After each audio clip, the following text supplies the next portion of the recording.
بسم اللہ الرحمن الرحیم۔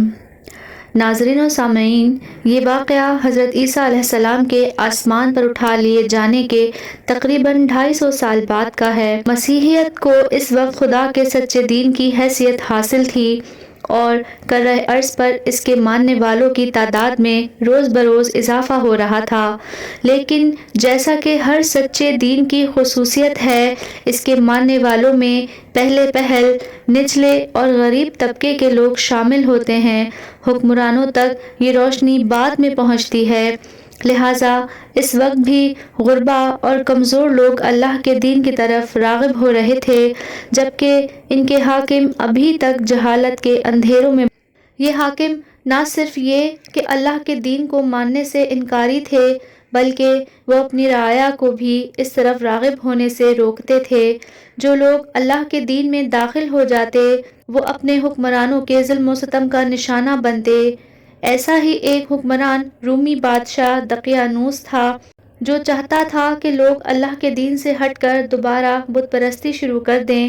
جو لوگ اس کا حکم نہیں مانتے تھے، اذیت ناک موت ان کا مقدر ٹھہرتی تھی۔ دقیانوس کی سلطنت میں افسوس نام کا ایک شہر تھا، جو اس دور میں اللہ کے دین کا ایک بڑا مرکز بنتا جا رہا تھا۔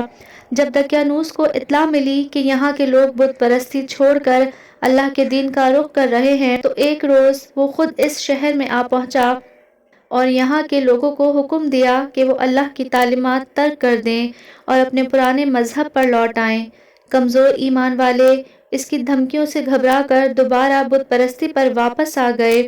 جن لوگوں نے ایسا کرنے سے انکار کیا، انہیں گرفتار کر لیا گیا اور بعد ازاں اذیتیں دے کر ہلاک کر دیا گیا۔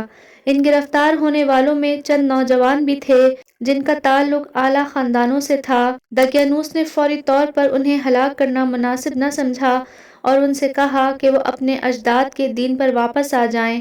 نوجوانوں نے ایسا کرنے سے انکار کر دیا۔ دقیانوس نے انہیں سوچنے کے لیے ایک دن کی مہلت دی اور کہا کہ اگر اس مہلت کے بعد بھی وہ اپنے انکار پر اڑے رہے تو ان کے حسب و نسب کی پرواہ کیے بغیر انہیں دردناک انجام سے دوچار کیا جائے گا۔ روایت میں ان نوجوانوں کی تعداد کہیں 7، کہیں 5 اور کہیں 3 بیان کی گئی ہے۔ جب یہ نوجوان دقیانوس کے دربار سے نکلے تو انہوں نے آپس میں مشورہ کیا کہ اب انہیں کیا کرنا چاہیے۔ طویل صلاح و مشورے کے بعد یہ طے پایا کہ وہ شہر سے نکل جائیں اور کسی غار میں پناہ لے لیں۔ جب دقیانوس یہاں سے واپس چلا جائے گا تو وہ بھی واپس آ جائیں گے۔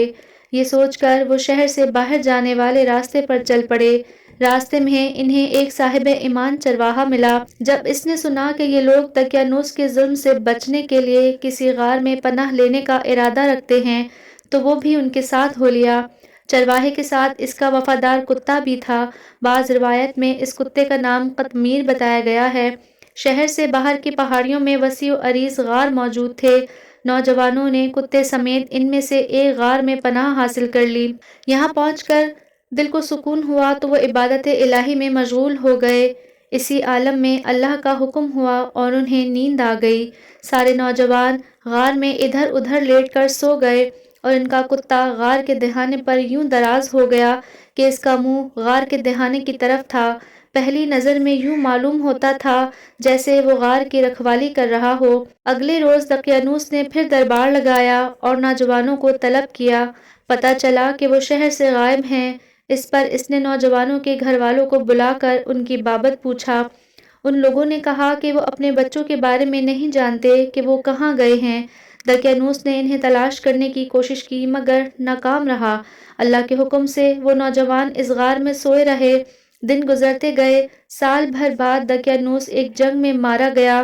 اللہ کے دین کی مقبولیت میں روز بروز اضافہ ہو رہا تھا اور لوگ بت پرستی چھوڑ کر اس طرف آ رہے تھے۔ ایک زمانہ وہ آیا کہ پورا کا پورا علاقہ بت پرستوں سے پاک ہو گیا۔ غار والے سوئے رہے اور اسی حالت میں 300 سال گزر گئے۔ کسی نے ان کی نیند میں خلل انداز ہونے کی کوشش نہ کی۔ اگر کوئی بھولا بھٹکا اس غار کی طرف آ بھی نکلتا تو غار کے دہانے پر کتے کو رکھوالی کرتا دیکھ کر اندر داخل ہونے کی کوشش نہ کرتا۔ لوگ انہیں بھول چکے تھے اور دقیانوس کا ظلم و ستم بھی ماضی کی تلخ یادوں کا حصہ بن چکا تھا۔ اب وقت آ گیا تھا کہ اللہ تعالیٰ کے اس معجزے کو دنیا والوں کے سامنے ظاہر کر دیا جائے۔ چنانچہ اللہ کے حکم کے مطابق ایک روز غار والوں کی آنکھ کھل گئی۔ اٹھنے پر ان کی کیفیت ویسی ہی تھی جیسی کہ رات بھر یا دن بھر سو کر اٹھنے والوں کی ہوتی ہے، اور وہ اپنے دل میں یہی خیال کر رہے تھے کہ انہوں نے ایک رات سو کر گزار دی ہے۔ اٹھنے کے بعد انہوں نے آپس میں بات چیت کر کے فیصلہ کیا کہ ان میں سے ایک چھپتا چھپاتا شہر میں جائے اور کھانے پینے کا کچھ سامان خرید لائے، کیونکہ معلوم نہیں انہیں ابھی اور کتنے دن اس غار میں رہنا پڑے۔ وہ اس بات سے بے خبر تھے کہ باہر کی دنیا بالکل بدل چکی ہے۔ منصوبے کے مطابق ان میں سے ایک نوجوان شہر میں آیا تو اس نے دیکھا کہ شہر بالکل بدل چکا ہے۔ اب یہاں کی دیواروں پر حضرت عیسیٰ علیہ السلام کے اقوال اور تعلیمات لکھی نظر آ رہی ہیں۔ وہ بہت حیران ہوا، اسے لگا جیسے وہ راستہ بھول کر کسی اور شہر میں آ گیا ہے۔ اس نے پاس سے گزرتے ایک شخص سے شہر کا نام پوچھا تو پتہ چلا کہ یہ اس کا اپنا شہر ہی ہے۔ اسی حیرت کے عالم میں وہ کھانا خریدنے ایک سرائے پر پہنچا۔ یہاں جب اس نے سرائے کے مالک کو کھانے کی قیمت کے لیے سکے دیے تو وہ حیران رہ گیا، اور اس نے کہا، یہ سکے تو بہت پرانے ہیں، آپ کے پاس کہاں سے آئے؟ اور پھر آہستہ آہستہ ساری بات کھل گئی۔ نوجوان کو شہر کے حاکم کے پاس لے جایا گیا، اور وہاں پہنچ کر اس نے اپنے ساتھیوں کی ساری داستان بیان کی۔ حاکم یہ سن کر حیران رہ گیا کہ وہ اللہ کے حکم کے تحت 300 سال سے اس غار میں اسی حالت میں موجود ہیں، اور ان کی ظاہری وضاقتہ اور عمر میں ذرہ برابر فرق رونما نہیں ہوا۔ اللہ کے اس معجزے کو دیکھ کر ان لوگوں کے ایمان اور بھی پختہ ہو گئے۔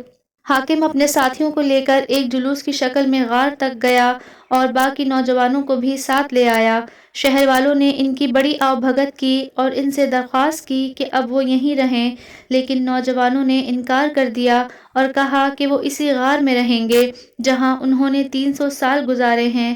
لہٰذا وہ پھر سے غار میں چلے گئے اور انہوں نے اپنی بقیہ عمر یہیں بسر کی۔ ان کی وفات کے بعد لوگوں نے ان کی یاد میں یہاں ایک عبادت گاہ تعمیر کر دی۔ کسی شخص کا 300 سال تک سوئے رہنا اور بعد ازاں اس حالت میں جاگنا کہ اس کے جسمانی اور ذہنی کیفیت میں ذرہ برابر تبدیلی نہ آئی ہو، بظاہر ناممکن سی بات لگتی ہے، لیکن ہم سب کو یاد رکھنا چاہیے کہ جب بات اللہ تعالیٰ کے معجزے کی ہو تو ہر ناممکن ممکن ہو سکتا ہے۔ غار والوں کے قصے میں یہی سبق پوشیدہ ہے کہ جب کوئی اللہ کی ذات اور صفات پر کامل ایمان لے آتا ہے تو اللہ اس کے لیے ناممکن کو بھی ممکن بنا دیتا ہے۔